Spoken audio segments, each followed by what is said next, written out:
Hi, how are we doing today? I'm doing great because it's time for my July wrap up. I don't know how July happened as quickly as it did, and it's August now, but let's not harp on that. Let's just get through the books that I read in July. I did go on vacation for like a week, and then I was sick for like a week, so honestly, I read quite a lot considering all of that. In total, I read 11 books this month, which amounted to 2,999 pages, which is an average of 272.63 pages per book and an average of 96.74 pages per day. I finished 0 series and I also have 0 DNFs.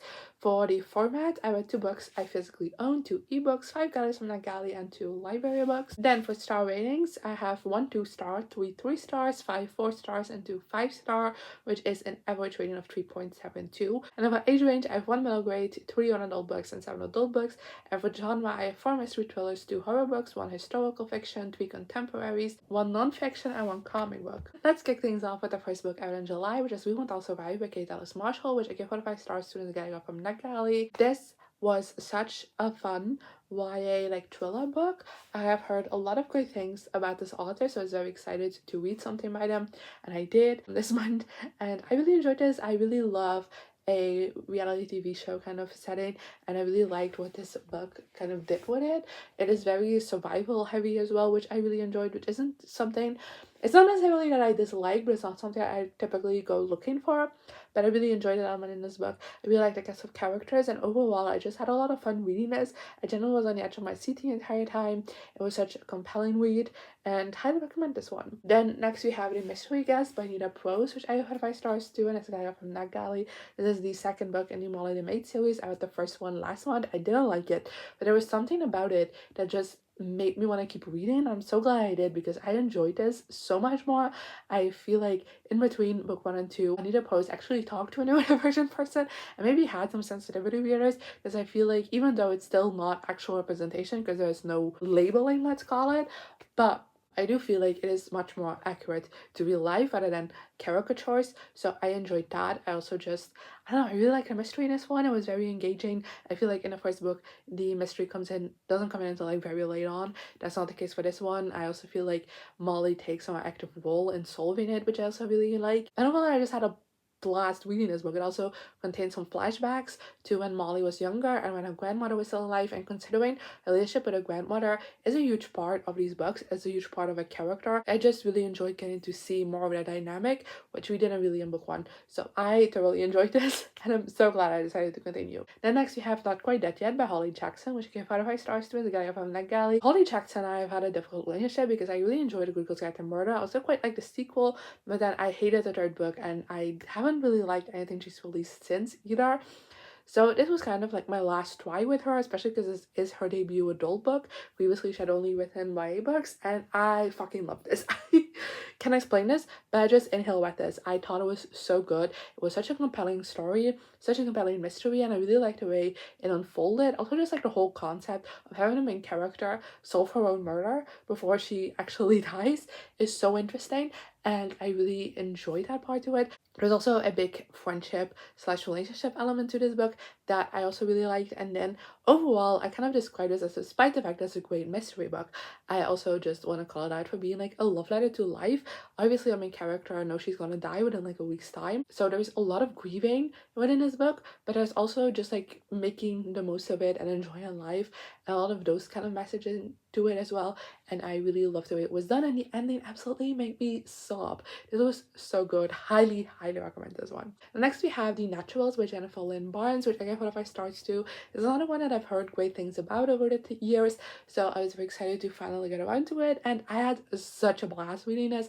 I already can't wait to read the sequels, which my library unfortunately doesn't have, but as soon as they do, I will jump on that train because this was such a good time. It is, I don't know, it's such a compelling read. I really like the main character. I really like the cast of characters, like the group of the Naturals. The dynamic was so fun and great. I'm very excited to see that grow more throughout the rest of the series. And then the mystery was also very interesting. I do have to say this is a bit of a slower start because the beginning of this book is more so setting up the Naturals and the main character's place within them, and then it gets into the mystery. But I don't know, I felt like this book was just a definition of a definition of a page turner. I could not stop reading. I a couple of times tried to because I had other shit to do, but this book just hold me within like a tight hold because I could not let it go. I'm just flipping pages wanting to find out what's gonna happen next. But I have to say the ending felt a bit clunky to me because the reveal does come a little bit out of nowhere, so there has to be a lot of explaining, which makes the ending a bit clunky. But overall, I really like this. Then we have the Shivers Collection by Joe Hill, Stephen Graham Jones, Grady Hendrix, Catriona Ward, and Owen King, which I give 2 out of 5 stars. Soon as I got from Renée. This is a collection of 5 short stories written by these different horror authors, and kind of the whole premise is finding something supernatural within something very mundane. And honestly, I quite enjoyed this. I read this for summer reading, so if you want to know my full thoughts on each individual story, go check out my summer reading vlog, as well as my bookish blog, which is always in the description because I have a full breakdown on there as well. But I really enjoyed this collection as a whole. I generally was shocked when my average to this only came out like a 3 because I felt like I had a better time with it, but then like if I look at the individual ratings, it does kind of make sense. But I did think there was a lot of authors in here that I had heard great things about before, and I've really been wanting to read something for, so in that sense this was a great way to sample their writings a bit. I also feel like the team was very strong, and I really liked it. It's like a very like small team. Like you can do so much with finding something supernatural within the mundane. You can do so much with it, but it's such a strong team as well, and I really enjoyed the different stories in here. And I'm not a big horror reader, but I did like this collection enough. And then next I read The Agency for Scandal by Laura Wood, which I get 2 out of 5 stars to. This is kind of like an historical mystery romance that I've heard great things about the series, especially on the Dutch side of book reviews that I follow, even though this was originally written by an English speaking author, so that's interesting to me.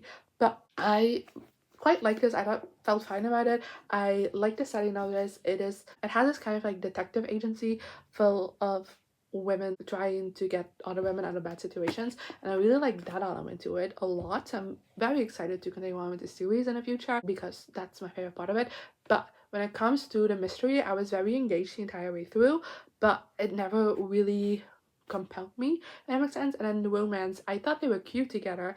I definitely did. Also like the development of it, but I just again never was really that invested in it. So overall, I liked everything about this book, but I never was fully invested in it, and therefore I kind of feel a bit mad about this, and I do feel like this is one that's gonna be a bit forgettable in the future. Then next I read Summer Romance by Annabel Monaghan, which gives 5 stars to the guy up from that galley. This is actually the only book I read while on vacation, and honestly it's a perfect read while on vacation because it's very summery, it's very quick, it's very easy, it's very fluffy, very fun. So in that sense it's a perfect vacation read. But again, this is one that I just kind of felt a bit meh about, a bit mid. It just never really fully compelled me, and I do think in the long run it's gonna be a bit more forgettable, but at a time it served its purpose. I think the romance not necessarily underdeveloped, but I do feel like both the main character and the love interest kind of have a fantasy of each other, and they very much remain stuck within that rather than, you know, facing reality, in my opinion. I also felt like the female main character very much felt like she fixed herself for the love interest, which I also don't really enjoy. I don't really like when a female main character's development comes purely because she wants to impress a guy. Then next I read First Time Caller by B.K. Borison, which I give out of 5 stars to. Again, another one I've heard great things about and was very curious about, so I read it. I did start this on vacation, didn't get super far in, but I read it once I got home and I fucking loved it. I was so enthralled with this entire book. The dedication is something along the lines of To the Hopeless Romantics. I feel like that's the best way to sell this book because it screams hopeless romantic, and I don't know, I love how it kind of celebrated that in a character rather than punished the character for it a couple of times. Which is very common, I feel like, for hopeless romantic type characters. I feel like they're very often ridiculed for being a hopeless romantic until in the end, of course, they get their romance. But I feel like in this book that wasn't the case at all, so I really enjoyed that. I also really liked how within the love interest we had a guy who was a bit soured on romance, but then heard a female main character talk about how she was a hopeless romantic. I was like, oh, I wish I had that perspective on life instead of, again, talking down on it. I feel like that's, again, very different from what you typically see in a dynamic like this, and I really enjoyed that. I also just loved how mundane yet full of magic the romance was. Oh, I ate it up so badly, and that banter was absolutely everything to me. This is the definition of a perfect match for me. love them with all my heart. And then also just really love the cast of side characters, which makes me very excited to continue on with the series. Then next I read Grote Mensen die Kende, Toen Klein was by Wouter Deprez, which I gave 4 out of 5 stars to. This has been on my TBR for quite some time and I've always been a bit scared to read it. I really enjoyed it now that I picked it up. I do have a hard time reviewing this though, because how it made me feel is very difficult to describe. It's a mix of nostalgia, and which is weird because I experienced none of what's in this obviously, but there is some like nostalgic magical element to it, but perfectly capturing that vibe of being a child and how you view the world as a child. But then also it's written obviously from the perspective of an adult who's looking back on those things, and I really like that element to it as well. It's full of humor but also some full of sadness at times, and I really like the way this was told. Like, it's very small vignettes, but I don't know, I thought the writing in this was stellar. Then next I have Collided by Laura and Asha, which I give 2 5 stars to. Sadly enough, I didn't like this one, but to be fair I also really didn't like the first one, but I bought a box set of the series so I'm kind of attached to it, and I was hoping, because I had heard great things about the series and I enjoy other series by this author, that it would maybe get better because this is her first published work, like the first book in that series. Yeah, I wasn't too crazy about this one either. This had the same problem as book 1 for me, where just like everything is horny. Everyone wants sex all the time, everyone wants to fuck all the time, and it just I'm not into that. I don't subscribe to that idea. And on top of that, I also just didn't really think the writing was that good. I feel like the dialogue felt clunky at times, and then this book also tries to tackle some more difficult topics.